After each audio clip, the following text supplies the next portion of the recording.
금년은 신축년입니다. 소의 해입니다. 이 소의 해를 맞으면서 제 마음속에 제일 먼저 떠오른 것은 오늘 성경 본문에 기록되어진 벳세메스로 향하는 두 마리 암소의 이야기였습니다.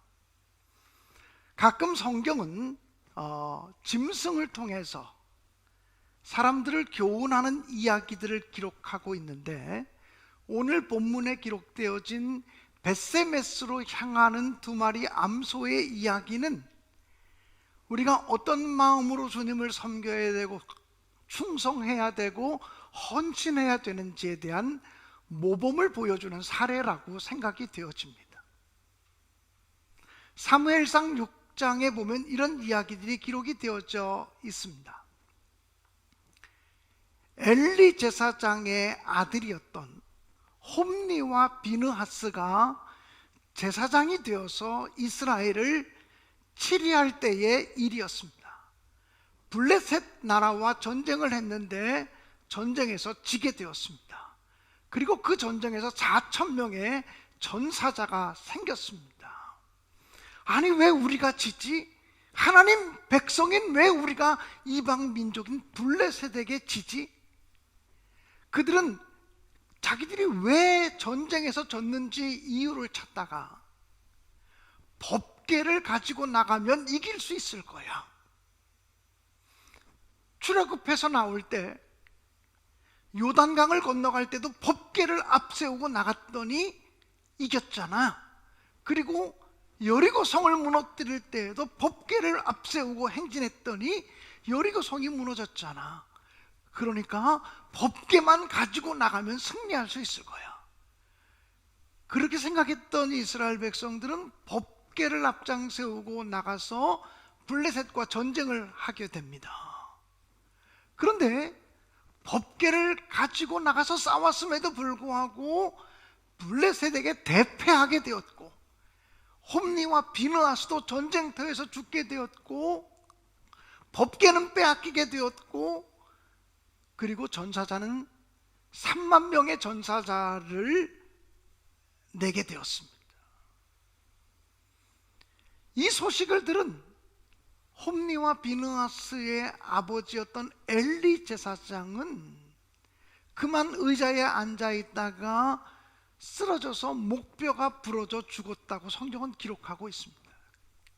그리고 비느하스라고 하는 사람의 아내는 그때 마침 만삭의 몸이었는데 법궤를 빼앗겼다는 얘기를 들을 때쯤 산통이 시작되었고, 아기를 낳다가 산고를 겪고 죽게 됩니다. 죽기 전에 태어난 그 아이에게 이름을 붙여주었는데 이가봇이라고 하는 이름을 붙였습니다. 이가봇이라고 하는 말은 하나님의 영광이 떠났다는 말입니다. 저는 이스라엘 백성들이 하나님의 임재를 상징하는 법궤를 빼앗겼던 그 시대를 가리켜서 이가봇 시대라고 말씀드리고 싶어요. 하나님의 영광이 떠나간 시대. 왜 그 시대에 법궤를 빼앗기고 하나님의 영광은 그들에게서 떠나게 되었을까요? 그들은 자기들의 삶은 아무렇게나 지 멋대로 살아가면서도 법궤만 가지고 나가면 승리할 거라고 생각을 했습니다. 다시 말하면 하나님을 의지하고 하나님을 신뢰하고 하나님을 따라가는 것이 아니고 그 법궤라는 상징물을 우상화시켰다라고 하는 사실입니다.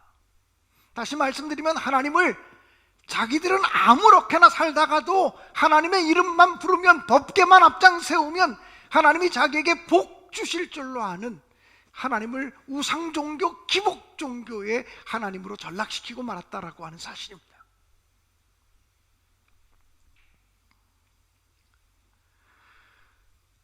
블레셋 사람들은 법궤를 빼앗아 가지고 와서 그것을 자기들이 섬기는 다곤 신전에다가 법궤를 갖다 놓았습니다. 그들의 의도는 이제 이스라엘의 주관자가 되시는 하나님이 다곤신 밑에 있다라고 하는 것을 의미하려고 했을 것입니다. 그런데 그 다음날 블레셋 사람들이 다곤 신전에 들어가 보니까 이게 웬일입니까? 다곤 신이 엎드러져서 얼굴을 땅바닥에 붙이고 법궤를 향하고 있었습니다. 왜 다곤 신이 쓰러져 있지? 그리고는 블레셋 사람들이 이 다곤 신을 다시 일으켜 세우고 나갔습니다. 그리고 그 다음날 다시 들어와 봤더니 이번에도 다곤 신이 엎드러져서 얼굴을 땅에 대고 법궤를 향해서 마치 절하듯이 그렇게 엎어져 있는 겁니다. 그런데 이번에는 목은 잘려져 나가고 팔들이 달려 나간 상태고 몸뚱아리만 있었습니다. 야, 이렇게 나선 안 되겠다 싶어서 그 법궤를 에그론으로 아스돗으로 옮겼습니다. 근데 법궤를 아스돗으로 옮기니까 아스돗 사람들에게 독종이 임했습니다. 그래서 그 법궤를 가드로 옮겼습니다. 그러자 가드 사람들에게 심한 독종이 일어나서 병들게 되었습니다. 블레셋 사람들은 그 법궤를 에그론으로 옮겼습니다. 그런데 법궤가 옮겨 다니는 데마다 블레셋 사람들에게 재앙이 임하고 진노가 임하고 질병이 임하는 것입니다. 그렇게 법궤는 블레셋 땅에 7개월 동안을 머물러 있게 됩니다. 7개월을 머물러 있던 이 법궤를 이제 어떡할까? 이 법궤를 어떻게 하면 좋지? 이 법궤를 갖다 놓는 데마다 하나님의 재앙이 임하니 이 법궤를 어떻게 하면 좋아? 블레셋 사람들이 처음에는 법궤를 빼앗아 갖고 와서 자기들이 승리했다고 환호성을 울리고 쾌제를 외쳤는데 이제는 법궤 때문에 블레셋이 화가 임하게 되니까 이 법궤를 어떡할까? 그래서 그들은 자기들의 방법대로 속죄제와 속건제를 드렸고 그리고는 법궤를 이스라엘 땅으로 되돌려 보내기로 결정하게 됩니다. 그래서 그들은 새 수레를 만들었습니다. 그리고 그 새 수레에 법궤를 실었습니다. 그리고 암소 2마리, 아직 새끼가 딸려 있어서 젖이 나는 젖 먹이는 암소 2마리를 한 번도 멍에도 메어본 적이 없는 그 암소에게 멍에를 메워서 법궤가 실려있는 새 수레를 끌고 가도록 했습니다. 그리고는 블레셋 사람들이 지켜보고 있는 것입니다. 이 법궤가 이스라엘 땅으로 특별히 베세메스로 바로 가게 되면 하나님이 우리에게 재앙을 내리신 거고 만약에 그렇지 않으면 우연히 생겨진 일이라고 그렇게 판단하기로 하였습니다. 사랑하는 여러분, 바로 이것이 인간의 부패한 본성의 모습을 드러내고 있는 것입니다. 하나님을 통하여 재앙을 만나도 하나님을 통하여 진노가 우리에게 임해도 사람들은 애써 우연일 거야, 우연히 생겨진 일일 거야, 이렇게 해석하기를 원하고 있다라고 하는 사실입니다.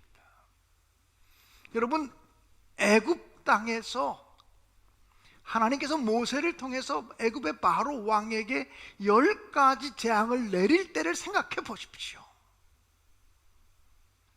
바로 왕은 하나님을 통하여 10번씩이나 재앙을 받으면서도 큰 진노를 받고 심판을 받으면서도 그때마다 우연일 거다, 우연히 이런 일이 있지 무슨 하나님이 재앙을 우리에게 주시겠는가 생각하다가 정말 장자의 죽음, 맞배의 죽음까지 맞이하는 큰 재앙을 맞이하고서야 하나님 앞에 굴복했다고 하는 사실을 알게 됩니다.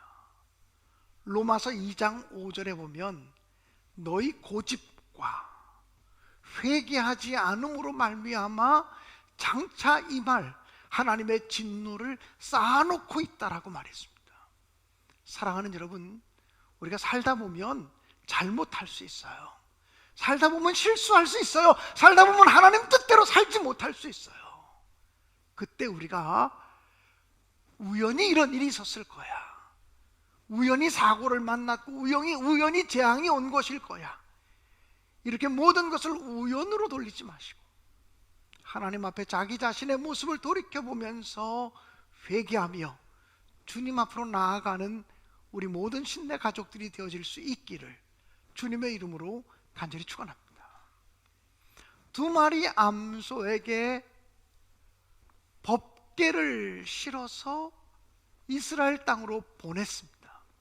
이 두 마리 암소의 모습은 오늘날 우리가 어떻게 헌신하고 어떻게 충성해야 되는지에 대해서 가르쳐주는 모범이라고 생각이 되어집니다. 이 두 마리 암소는 아직 젖 먹이는 암소였습니다. 그래서 그 새 수레를 끌고 갈 때에 울면서 갔다고. 짐승에게도 하나님은 모성애, 부성애를 심어 놓으셨거든요. 그래서 자기 새끼를 보호하려고 하는 마음이 있는 것이 짐승 아니겠습니까? 사람은 더 할 수 있죠. 사람은 이성을 따라 움직이지만 이 한낱 소는 본능을 따라 움직이는 존재인데 자기의 젖 먹이는 어린 송아지를 떼어놓고 울면서 갔다고 성경은 기록하고 있습니다. 또 이 암소는 한 번도 멍에를 메어보지 않은 소였다고. 그러니 낯설게도 멍에를 메고서 갈 때에 얼마나 힘들고 또 얼마나 어려웠겠습니까? 혼자 끌고 가는 것도 아니라 한 번도 멍에를 메어보지 않은 두 마리 암소가 함께 끌고 가니 둘이 협력해야 되니 이것 또한 얼마나 어려운 일이었겠습니까? 또 새 수레를 만들었다고 하니 수레라도 길이 들은 그런 수레였다면 얼마나 좋겠습니까? 새 수레라 무엇을 끌고 가는데 아주 익숙하지 않고 길이 나 있지 않은 그런 수레였습니다. 그런데 이 두 마리 암소는 결국 이 법궤를 싣고 이스라엘 땅까지 가거든요. 우리에게 성경은 무엇을 가르쳐 주고 있습니까? 진짜 충성은, 진짜 헌신은 인정에 매이지 않는 거라는 것. 하나님의 명령, 하나님의 말씀에 순종하려면 때를 따라 우리는 인정을 내려놓고 육신적인 정까지도 내려놓고 주님을 섬겨야 된다고 하는 사실을 강조하고 있습니다. 사랑하는 여러분, 아브라함에게 하나님은 100살에 낳은 아들 이삭을 바치라는 무시무시한 명령을 내릴 때가 있었습니다. 이것은 아브라함이 정말 하나님을 사랑하는지, 정말 하나님을 삶의 첫 자리에 두고 있는지를 테스트하기 위한 시험이었다고 성경은 분명하게 창세기 12장에 밝혀주고 있어요. 창세기 22장에 밝혀주고 있어요.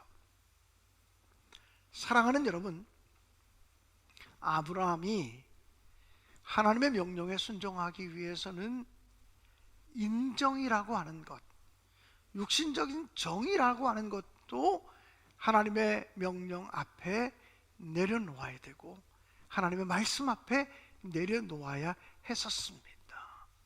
바로 법궤를 끌고 가는 두 마리의 암소가 그리했습니다. 이 법궤를 끌고 가는 두 마리 암소는 협력해서 하나님의 선한 역사를 이루었습니다. 하나님의 일은 똑똑한 사람 한두 명을 통해서 이루어지는 것이 아니라 부족하고 연약하지만 하나님 말씀에 순종하고 하나님을 두려워하는 마음을 가지고 있는 사람들이 협력할 때 놀라운 역사가 일어나는 것을 저는 분명히 믿습니다. 그러므로 우리 신내교회 모든 성도들이 협력함으로 하나님의 놀라운 역사를 이룰 수 있게 되어지기를 간절히 기원합니다. 익숙하지 않은, 한 번도 메어보지 않은 멍에를 메고 그리고 둘이 협력해서 간다는 것이 얼마나 힘들겠습니까? 새 수레를 끌고 간다는 것이 얼마나 힘들겠습니까? 주님께 충성할 때 우리의 형편과 상황이 힘들고 어려워도 상황 핑계대지 아니하고 형편 핑계대지 아니하고 주께서 내게 명하신 사명을 잘 감당하기 위해서 애쓰시고 또 헌신하시고 수고하시고 노력하시는 우리 모든 신내교회 성도들이 되시기를 주님의 이름으로 간절히 축복합니다. 오늘 성경 본문에 보면요, 이 두 마리의 암소는 법궤가 실려있는 수레를 끌고서 좌로나 우로나 치우치지 않고 갔다고 성경은 기록하고 있습니다. 여러분, 누가 뒤에서 채찍으로 내리치는 것도 아니었고 앞에서 고삐를 잡고 끌고 가는 사람도 없었는데 이 두 마리 암소가 좌로나 우로나 치우치지 않고 베세메스를 향해서 곧바로 달려갔다라고 하는 것은 대단히 신비스러운 일입니다. 우리가 성경을 이 행간을 읽어보면 분명히 이 법궤를 이끌고 가는 이 두 마리 암소를 이끌고 가는 힘이 있습니다. 이 두 마리 암소를 이끌고 가는 존재가 있습니다. 그분이 바로 누구십니까? 그분이 바로 누구입니까? 바로 하나님이십니다. 하나님이 이 두 마리 암소를 끌고 가는 것이죠. 하나님께서 이 두 마리 암소에게 명령하시는 대로 이 두 마리 암소는 순종해서 좌로나 우로나 치우치지 않고 가고 있다고 하는 사실을 우리는 성경의 행간을 통해서 읽을 수가 있습니다. 사랑하는 여러분, 2021년도가 시작이 되었습니다. 이제 1월 10일입니다. 아직은 우리가 결심하고 마음을 새롭게 해야 되는 시점이라고 생각이 되어집니다. 2021년 어떻게 사시렵니까? 어떻게 하면 좋겠습니까? 무엇부터 하면 좋겠습니까? 무엇을 앞장 세우면 좋겠습니까?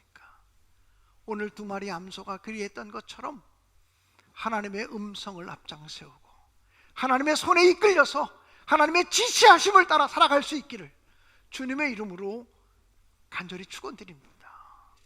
사랑하는 여러분, 사도행전을 읽어보면 바울 사도는 에베소에서의 사역을 마치고 예루살렘으로 올라가려고 했습니다. 그때 에베소에 있는 모든 장로들과 에베소의 성도들이 바울 사도를 붙들고 사정하였습니다. 바울 사도님, 제발 올라가지 마세요. 제발 예루살렘으로 가지 마세요. 그곳에 가면 바울 사도 당신께서 고난을 당합니다. 붙잡힐 수도 있습니다. 핍박당합니다. 죽을 수도 있습니다. 제발 예루살렘으로 올라가지 마세요. 그때 바울 사도는 에베소 교인들을 향해서 이렇게 말합니다. 너희가 어찌 울어 내 마음을 아프게 하느냐? 너희가 어찌 울어서 내 마음을 상하게 하느냐? 나는 성령의 매임을 받아서 예루살렘으로 가는 것이다. 성령께서 분명히 예루살렘을 가면 내 앞에는 환난과 결박이 준비되어져 있다고 말씀하고 있지만 나도 안다. 내가 예루살렘에 가면 환난 당할 것과 예루살렘에 가면 결박당할 것, 옥에 갇힐 것을 내가 알지만 성령께서 나를 이끌어 예루살렘으로 가시고 있는데 너희가 어찌하여 울어서 내 마음을 약하게 하고 어찌하여 너희가 울어서 내 마음을 상하게 하느냐고 말합니다. 사랑하는 여러분, 기독교 2000년 역사를 통해서 가장 위대한 하나님의 사람이 있다면 바울 사도일 것입니다.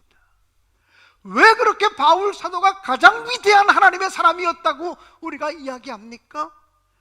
바울 사도가요, 성령의 이끌림을 받아 살았기 때문입니다. 하나님의 이끄시는 대로 갔기 때문입니다. 그것이 환난이라고 할지라도, 그것이 고난이라고 할지라도, 그것이 핍박이라고 할지라도, 그것이 옥에 갇히는 일이라고 할지라도 하나님이 가라고 하는 대로 갈 거야. 하나님이 부르시는 방향으로 갈 거야. 하나님이 시키시는 일을 할 거야.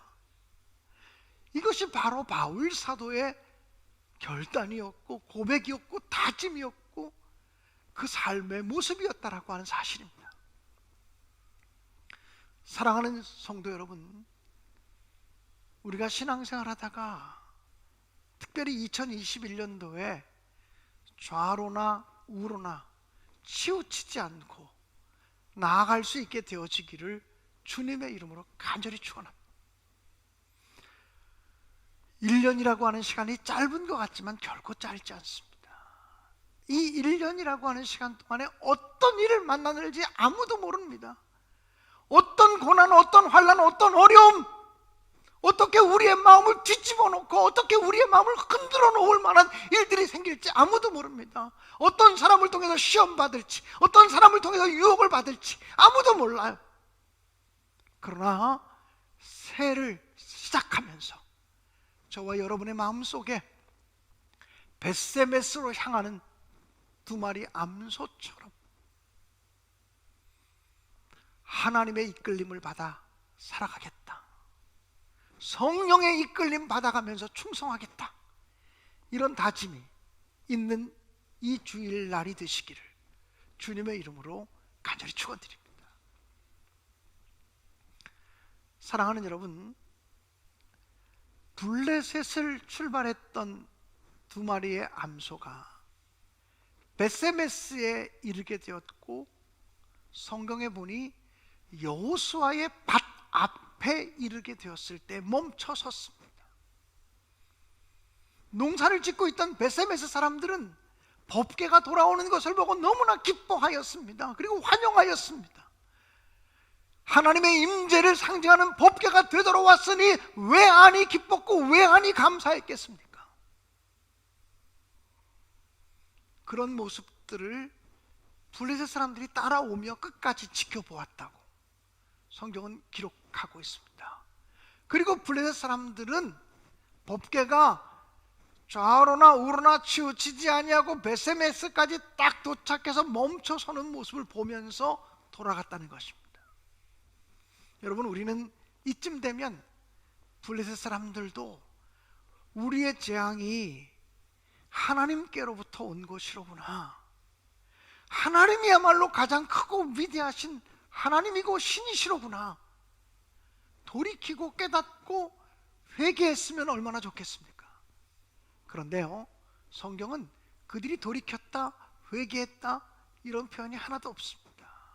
왜 그렇습니까? 회개는 모든 사람의 것이 아닙니다. 성경에 보면 믿음은 모든 사람의 것이 아니니라 이렇게 말씀하고 있습니다. 내가 예수님이 믿어지고 하나님의 은혜와 하나님의 섭리가 믿어지고 하나님의 이끄심과 하나님의 인도하심이 믿어지는 것, 이것이 우연인 줄 아십니까? 이것은 하나님이 주신 선물이라는, 하나님이 믿어지게 해주셔야 믿어진다는 거예요. 믿음이라고 하는 것이 내게서부터 생겨지는 것이 아니라 하나님으로부터 주어지는 것이라.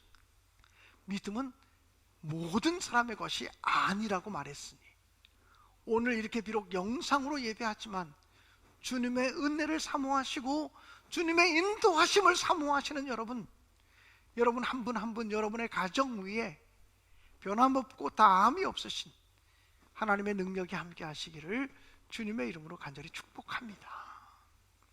오늘 성경 본문에 보면요, 벳세메스 사람들이 법궤를 내려놓고 그 다음에 법궤를 끌고 왔던 그 새 수레를 패서 쪼개어서 나무 장작을 만들어서 그것을 불태워서 두 마리 암소를 잡아서 두 마리 암소를 하나님께 번제물로 드렸다고 성경은 기록하고 있습니다. 우리는 이쯤 되면 벳세메스 사람들 참 너무하다, 그 두 마리 암소가 얼마나 고맙고 얼마나 귀한데 두 마리 암소를 그냥 잡아다가 그 수레를 불살라서 하나님께 번제로 드릴 수가 있단 말인가, 이런 생각이 들기도 합니다. 그런데 아마 이스라엘 백성들의 입장에서는 하나님의 임재를 상징하는 법궤를 싣고 왔던 그 소나 그 수레를 다른 세속적인 목적으로 함부로 사용할 수는 없다고 생각했던 것 같습니다. 여러분, 이 두 마리 소의 입장에서는 끝까지 충성하고 끝까지 헌신한 다음에 제물로 드려졌습니다. 성경을 보면 이 암소가 번제로 드려지고 라는 말이 기록되어져 있습니다. 오직 법궤만 남았습니다. 자기는 사라지고 자기의 존재는 온데간데 없어지고 오직 하나님의 영광, 하나님의 임재, 하나님의 거룩함만 드러내었다라고 하는 사실입니다. 오늘날 많은 사람들이 신앙생활을 하면서 자신의 욕심을 채우기 위해서 하나님을 이용합니다. 자신의 욕망을 채우기 위한 수단으로 하나님을 갖다 붙입니다. 어쩌면 법궤를 빼앗겼던 이스라엘 백성들처럼 자기들의 삶은 엉망이고 죄악으로 가득 차 있으면서 법궤만 앞장 세우면 하나님이 자기를 도울 거라고 착각했던 것처럼, 어쩌면 오늘날 우리 현대인들은 일주일 동안에 내 삶은 아무렇게나 자기가 원하는 대로 자기 기분을 따라, 자기 감정을 따라, 자기 욕망을 따라 살아가면서 십자가 목걸이만 하면, 십자가를 앞장 세우기만 하면, 성경책을 들고 다니기만 하면 하나님이 자기를 도와줄 거라고 착각하고 있다면 기독교가 샤머니즘화 된, 기독교가 우상 종교가 된 것이고 기복 종교로 전락하고 말았다는 거예요. 물론 성경은 하나님은 복 주시는 분이시고 복의 근원이라고 하는 사실을 명백하게 밝히고 있어요. 그러나 하나님이 주시는 복은 우리가 생각하는 시간에 반드시 오는 것이 아니라 우리의 시간과 다를 때가 너무나 많고 우리가 요구하는 것과 다른 것으로 주시는 경우도 얼마든지 있다고 하는 사실을 우리는 알아야 돼요. 중요한 것은 우리가 하나님께 금년 한 해를 살아가면서 충성하고 헌신하고 최선을 다하되 나를 드러내고 우리를 드러내는 삶이 아니라 나는 사라지고 우리 주님만 높아지고 우리 주님의 영광이 나타나는 그런 삶을 우리의 꿈과 소망으로 삼게 되시기를 주님의 이름으로 간절히 축원합니다. 어제 저녁 설교 준비를 쭉 해나가다가 설교문을 컴퓨터에 앉아서 타이핑을 하고 설교 원고를 읽어보고 또 수정하고 읽어보고 수정하고 우리 교인들을 생각하면서 기도하고 이러다가 끝부분에 저희 마음속에서 이런 찬송가가 떠올랐습니다. 존귀 영광 모든 권세 주님 홀로 받으소서. 멸시천대 십자가는 제가 지고 가오리다. 이름 없이 빛도 없이 감사하며 섬기리. 다 이름 없이 빛도 없이 감사하며 섬기리다.